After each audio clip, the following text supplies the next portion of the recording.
I must not fear.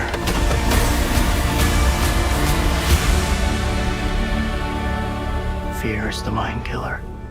Where the fear is gone, only I will remain.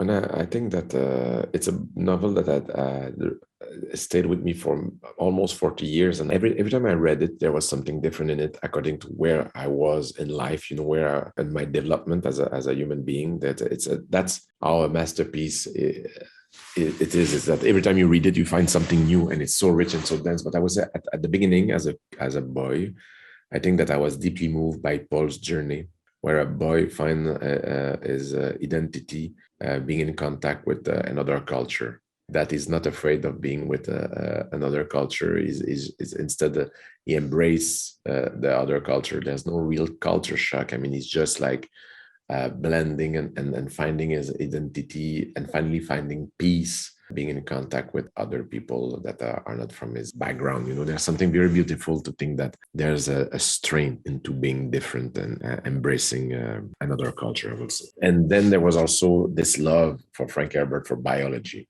The way biology is part of is at the very heart of the novel, and how he took this so seriously, and there's also this beautiful idea of the Bene Gesserit, that are women that can channel the past voice, and Paul will have that power to be in contact with the memories of the past. And that is an idea that I thought was very powerful, because he has to find his own freedom with all this past, all this genetic heritage, all this his education heritage. He has to find a way to be himself, and to get rid of these ghosts, and in order to find his true freedom, and become a real adult in the world. And I thought that was a really powerful ideas when I read it at first.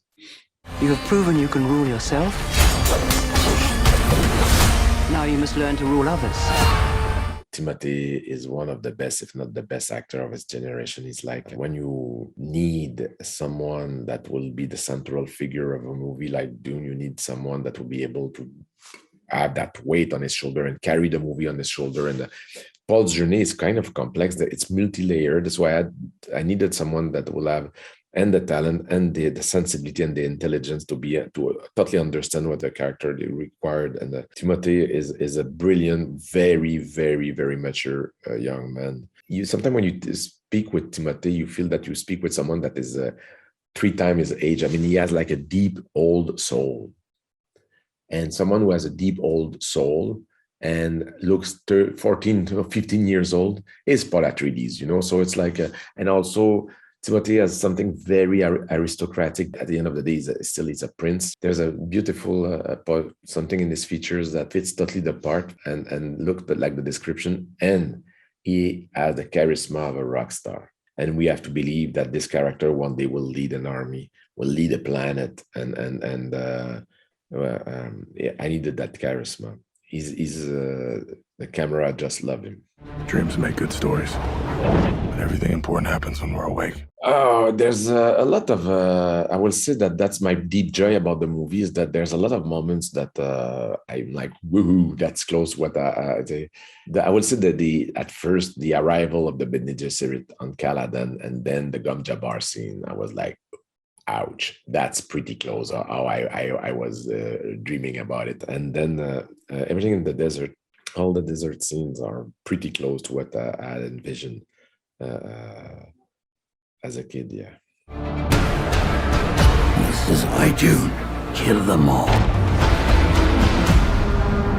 The thing is that Hans and I both agreed that the score should be very feminine, because for me it was one of my goals was to make sure that the female power of the novel, what we feel like a female empowerment, or I don't know, that the strength of the woman, the female strength that is in the novel, will be upfront in the movie, because I love the Bene Gesserit idea too much. And Lady Jessica is one of my favorite characters. There was also the will to try to create a score that will feel from another world, an alien score, using instruments that have not been heard before, with some rhythms that are away from what we've heard before, or that will create a feeling of alien. And also, more importantly, Hans like me, is a hardcore fan of the novel, and we knew that music could be could be a massive tool to help us to understand what are the characters thinking, what are their feeling, where do they stand, and the music was used as a counterpoint to bring this idea that we have like access to some kind of the inner world, because the novel is about a lot about what the characters are thinking and their strategy in order to survive or to manipulate somebody else. But we are always in presence of their thought, which we don't have in the movie, but we can have a clue, a hint of that through music.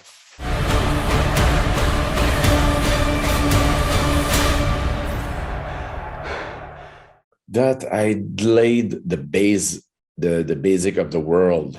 It's done now. I don't have to explain that most of the world, the basic is explained. So now I can just have fun with cinema. That's what I will say, is that I think that if ever such a thing happens as part 2, it's going to be a cinematic party. I mean, it's not the right word. I apologize. I will say it's going to be a cinematic blast for me. I think that I could have create something much more built into cinematic action, and that's cinema, less talking.